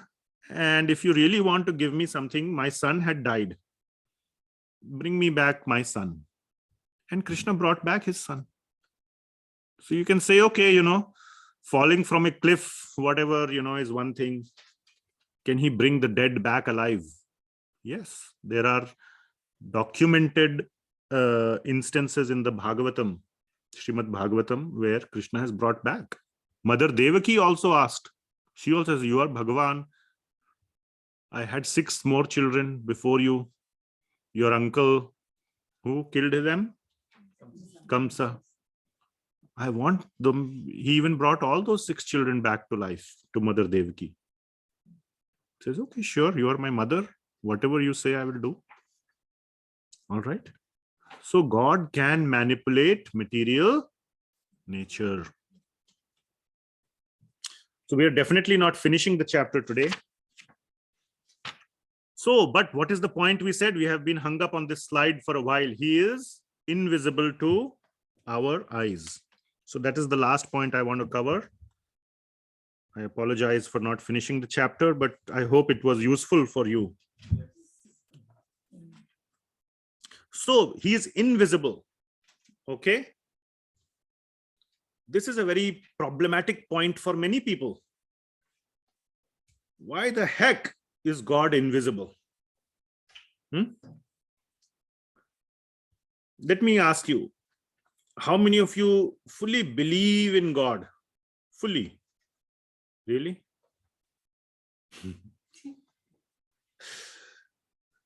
Okay. Now let me see. I wasn't expecting. Me, Prabhuji, I am also Fully believe. Maybe Okay, for everybody else who did not raise their hands, let me put it this way. I want to make progress in the class. You need to really introspect how much you believe in God, okay? Especially if something bad happens in your life, then you must ask yourself. Because if you fully believe in God, that means God is controlling everything. Your life is completely, he's doing everything in your life. He's orchestrating, and he's doing everything for your good. He's a kind father. He's not a mean father like Hiranyakashipu. Okay. He's a kind father. So why are bad things happening in your life? And if you can take it as, no, God is still very kind, then I would agree that, yes, you really mean it. But if you have this little tinge, why is this happening to me? And even more, some people go to the extent of, losing faith in God when something bad happens. Then that faith gets shaken. Anyway, for those who did not raise their hands, many people say, okay, I'm not going to play this game, otherwise it will take a long time. If God came in front of me and showed himself to me, then I would believe that God exists. And we had dealt with this topic in the first chapter itself.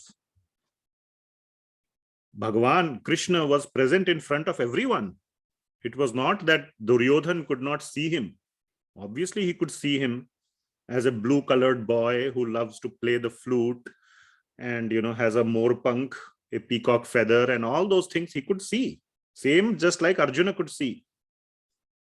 But he had no faith that this person is God, whereas Arjuna has had 100% faith that he is God. But he was present fully in the exact same manner in front of both of them. One had, one did not have. So God being in front of you is not a guarantee to make you believe.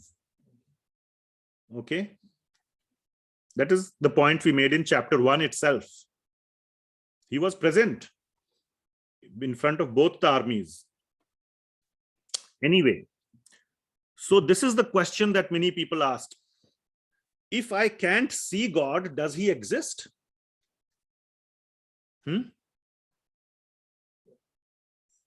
How many of you have this question? Nobody is raising their hand, which is good. So many people have this question.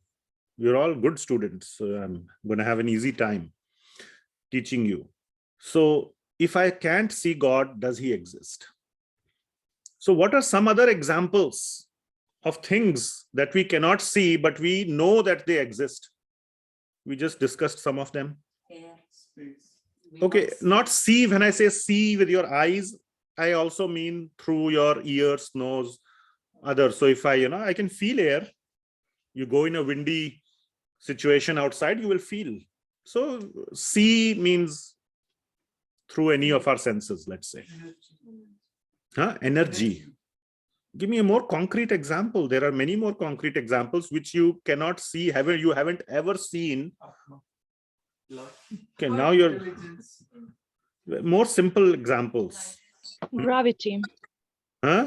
Gravity. Gravity, very nice. Okay, can you see gravity? You can feel its effects. If you don't believe me, jump from a cliff. Very soon you will realize that gravity exists. You can see its effects. So you are convinced that it exists and you're never going to jump from a cliff. You better not. Mataji said virus, COVID.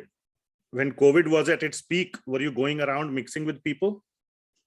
You better not. Otherwise, you have a pretty high chance of catching COVID and, bad things happening.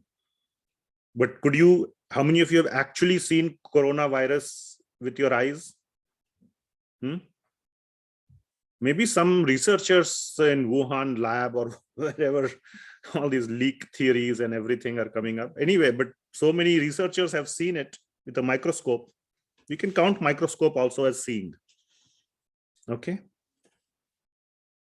Something else? Rules. Rules. No, let's talk about tangible things. Let's not talk about intangible things. Rules. Gravity also was a little bit intangible. Smell, taste. All that is intangible. Mind is also intangible. Can you all come to a little more like, this is not such a deep question. It's more simple than you are making it appear. Smell. Smell, okay. I'll just make it more simple, okay? How many of you have seen my father? How many of you have seen my father?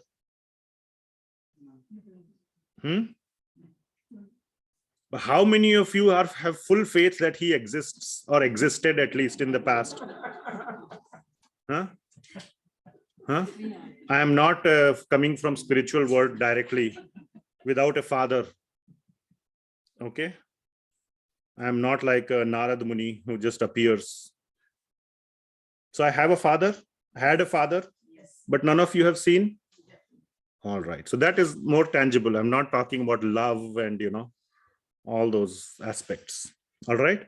How many of you have seen a proton? Have anybody seen? Maybe some scientist has seen, maybe, I don't know, through electron microscope or whatever, proton microscope, etc., etc. But you have not seen, but do you have faith that it exists? Yeah, if you are all students of science, you will agree that it exists. Okay. Anybody here, fortunate or unfortunate, depending on whichever political side you are, have seen, shaken hands with Mr. Joe Biden? Anybody here like that? Seen him? Not on TV, not a picture of him in the magazine. Anybody seen him like really in with your eyes? Anybody? But how many of you have faith that he exists? You all? Anybody denies his existence? Unless you're on the far right or something, you may deny it, but all right. So just because we haven't seen something or someone is really no reason to argue that it doesn't exist. But many of us, so all these who are laughing at these examples, but somebody very seriously will ask, if there is God, why haven't I seen him?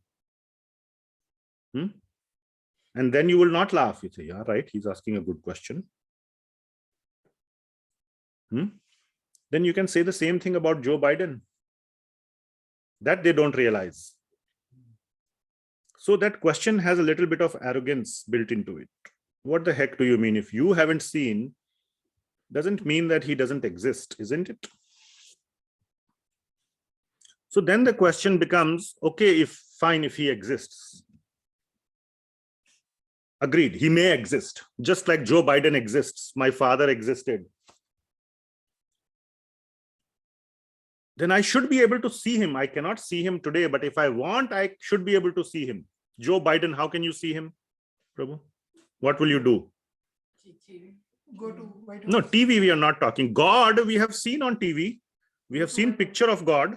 God has so many pictures. In the Bhagavatam, you read, there is description upon description upon description about every single part of his body. There is like pages of description about God. You can draw a perfectly fantastic picture of God by reading those descriptions. So we are not talking about picture. We are talking about meeting God in person. So yes, please tell me, how would you meet Joe Biden? Go to White House. Go to White House.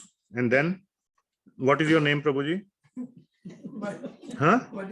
Madhukar. Okay, then what will you go knock on the door? No, literally, I'm telling you, okay, you take a flight to Washington, D.C., Reagan National Airport, you land. We have to find a path, I mean, like how we can meet him. We need to see what are all the steps that we need to take. Tell me, what do you think? So we have to, maybe, I don't know, but we have to make an appointment. We have to, it cannot be that easy. It may not be that easy. What will you write? Madhukar. My name is Madhukar. I'm from Portland, Oregon. I want to see you, Mr. Biden. What do you think will be the response? No one will respond. No one will respond at all. Huh? Let alone what will be the response. There will not be a response. Isn't it? Huh? Yes. All right. Now consider if you are Narendra Modi. And if you write whatever, I am going to come to, or I want to come to Washington, D.C. and I want to meet you. What will there be a response? Yes. Definitely. There will be. What will be the response? Yes or no? According to today's political conditions, let us say. It will be yes. Yes. And what else will he say? They'll work out on the timings and schedule. And? Send an invitation. He'll get an invitation also. And will he get a warm welcome or a cold welcome? Warm welcome, maybe a red carpet welcome, isn't it? So what is the difference between Madhukar and Narendra Modi? You said in your case, you won't even get a response, and he ends up getting a red carpet welcome. So what's the difference? Ordinary person. Position. I want to use the word qualification. Okay. So you may have this question, why can't I see God? For the same reason you cannot see Joe Biden. You just now said you may take a flight to Washington, D.C., but there is no door you can go and knock. There is no door you can even knock. Are you following? So you cannot demand, I want to see Joe Biden. My name is Madhukar. Which Madhukar are you? Sorry. Isn't it? So you need to earn the qualification. If you are Narendra Modi, great. Yes, absolutely. We want to see you. Or whatever this Rishi Sunak. He says, I want to see Biden. Definitely welcome. Isn't it?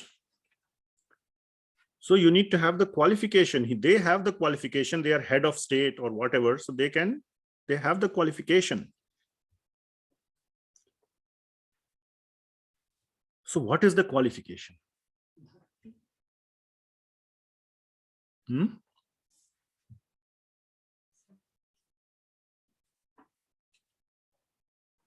So yes, very nice. So the qualification is love, which is bhakti. Bhakti and love, very synonymous. So there is this beautiful verse from Brahma Samhita. Brahma Samhita is a prayer which was sung by Brahmaji, none other than Lord Brahma to Lord Krishna. Okay. So this verse, very nice prayer. And this one verse from that, Premanjana Churita Bhakti Vilochanena Santah Sadaiva Hidayeshu Vilokayanti Yam Shama Sundaram Achintya Gunaswarupam Govindam Adi Purusham Bhajaham Tamam Namaham Purusham Tamaham Bhajami. So what does it say? That Premanjana Churita Bhakti Vilochanena. Two things are being mentioned. Lochan, what is Lochan? Eyes. So eyes of bhakti. Bhakti Vilochanena. Not only that, an additional little, flavor is added. Anjan. What is Anjan? Anybody knows? The kajal. Kajal or mascara or whatever it is called, that thing that you put in the eye. So the eyes of bhakti with an anjan of what? Prema. Premanjana Churita means to put it a little like a flavor. Little line of prema in the eyes of bhakti when you put like this. The Santaha means the saints, the devotees. Santaha Sadaiva, always. Hridayeshu Vilokayanti, can see God in their heart. In their heart, they can see God. And this is not just poetry. This is real. This is absolutely real. I can tell you from many, many, many people I have met who have had this experience. Even me and my wife have had little experience of this. Like, this is real stuff. There is enough evidence in my personal life that I can put my heart and tell you it is 100% real. 100% real. But you have to put effort to see anything, anyone like Biden, who is a little guy for 4 years only. After 4 years, he'll be a nobody. Even to a little guy to see, little bit important. Okay. You have to have so much qualification. You have to put so much effort. There is, we said, you can see maybe electron, proton through electron microscope. How much is the cost of electron microscope? Do you know? Anybody who works at Intel? We have We do all that, fine, whatever, that wafer and chip and micro level transistor, and we have electron microscopes in Intel. You know how much it costs? $7 million. Tens of millions of dollars, one electron microscope, through which you may be able to see some atoms. How much money you have to spend to see an atom? It's just an atom, tiny little particle. You have to spend millions of dollars to see it. Some particles you cannot even see. There was this Higgs boson. 2012 or 20 something, they got the Nobel Prize also, that poor fellow, Peter Higgs. Before dying, he finally got he was 50 years ago, he predicted. Nobel Prize, the thing is that you cannot give till they have proof. Plus, you have to be living.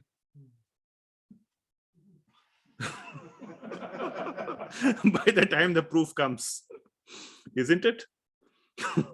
At the age of 90 or something, he was so lucky to be alive. And he was lucky that the government agreed how much it cost to see the Higgs boson. You know where it was discovered?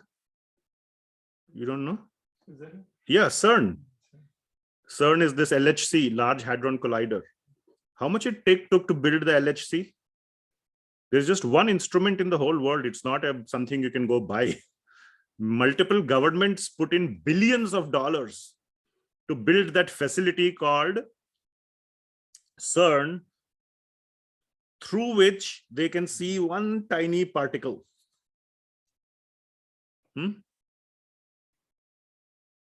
see one tiny particle, the whole world had to come together.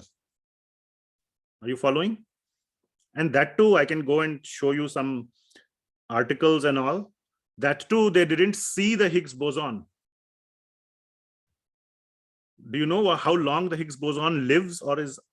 Let me show you. I have, this is interesting, at least to me.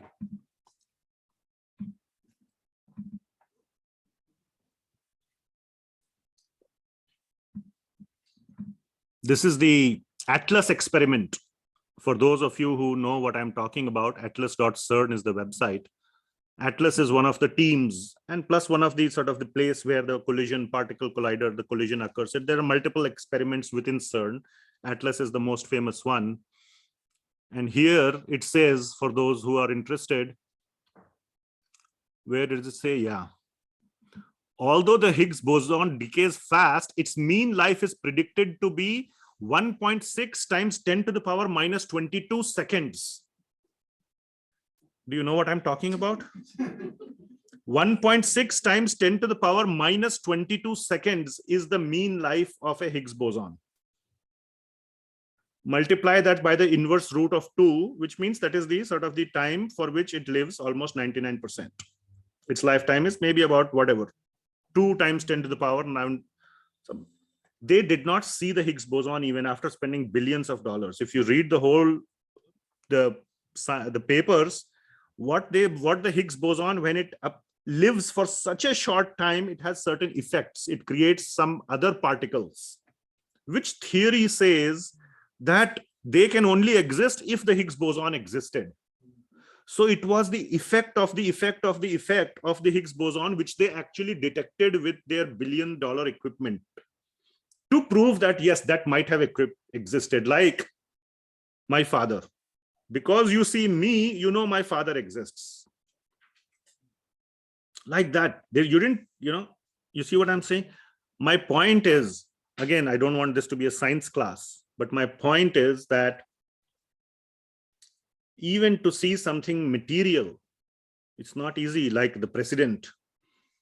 You need to be another head of state. To see this particle, little tiny piece of matter, you need to spend billions and billions of dollars. And here we are asking, why does not God come and stand in front of me so that I can see him? And then also it is doubtful whether I will submit or not. That also is not sure. So that question is loaded with a lot of arrogance.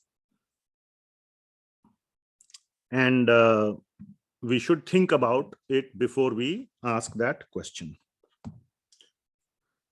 So, how to begin to see God? That we will cover in the next class because we are running out of time. How to begin. That is the end state. Santah. Anybody a Santah of this level? Who can sadaiva, always hridayeshu vilokayanti? Anybody like that? If there, please, you give the class here. I would like to listen to such Santa. They are great Santa and they are there. They are living, some of them. They can always see Bhagavan, not like a hypothetical, oh, I'll close my eyes, I can see Bhagavan, like exactly like the TV serial I saw 2 days back, where Shah Rukh Khan acted as Krishna. Not that way. Literally seeing Bhagavan. So many acharyas have seen, and then they have written the various, description of Bhagavan from what they literally saw in their heart. This is not some just imagination. This is more than that. Much, much more. Okay. So we can begin. The beginning point is something very, very beginner level. This is the advanced level.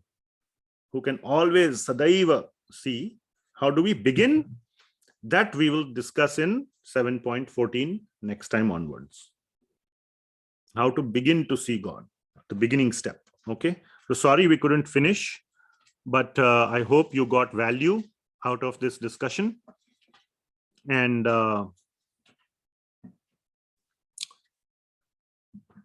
any questions? Now question time.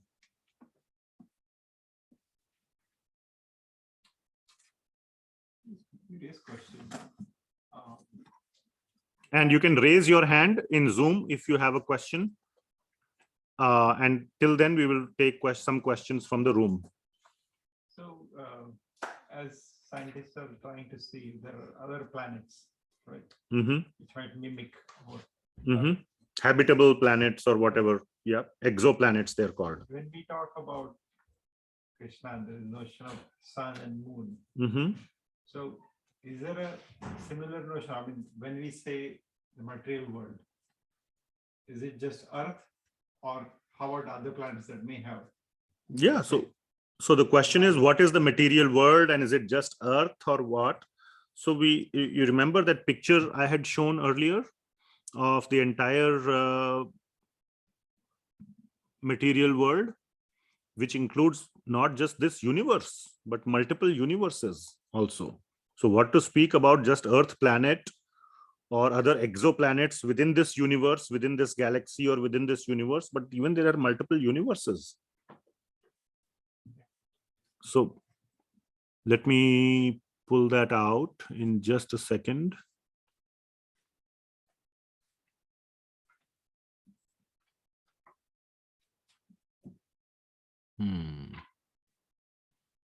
I need a better way to. Sun and moon is also used in broader sense, because sun and moon might limit us to the solar ecosystem. Yeah, because we can see those from our eyes. At least we can see the sun and the moon, but the energy behind the sun and moon we don't see. So that was the example. All the examples are those which we can see and realize in our life. The point of those examples was that we see some part of it and we don't see the real energy or the real essence behind it, which Krishna is saying, I am that. So it has to be something tangible that we can see, but then we realize that, oh, there is fragrance in the earth. Where is that fragrance coming from? So you see some part of it, just like the necklace, but you need to then conclude in your mind that there is something which is providing either the energy or supporting it or providing the essence, which I cannot see. And that which you cannot see is Bhagavan. That's the whole point of those examples. So it has to be something which you can see to some extent, like the necklace. All right.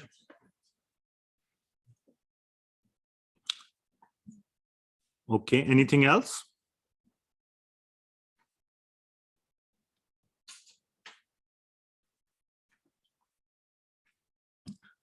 All right. If not, then we will end it here.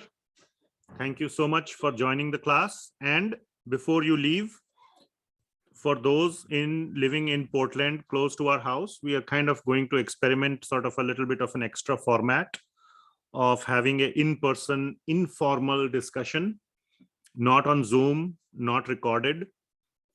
You are welcome to come over for a sort of a informal spiritual discussion, which is best held in person, followed by some prasadam as well to eat. You can't have a gathering without food. So all that is there. So please, it's again not a bait, not a something to kind of get you over here, but that's the traditional way, and not even that too far back traditional. How many of you knew Zoom before COVID? You may have known Skype or something, but that also was limited to office. Now Zoom has become the way of, so yeah, it wasn't that far back either. Okay, so with a little bit of a traditional style. All right, thank you so much for being here. I hope to see you all next week again. We'll conclude chapter 7. Thank you so much. Hare Krishna. Srila Prabhupada ki. Hare Krishna. Thank you, Prabhuji. Hare Krishna. Thank you, Prabhuji. Hare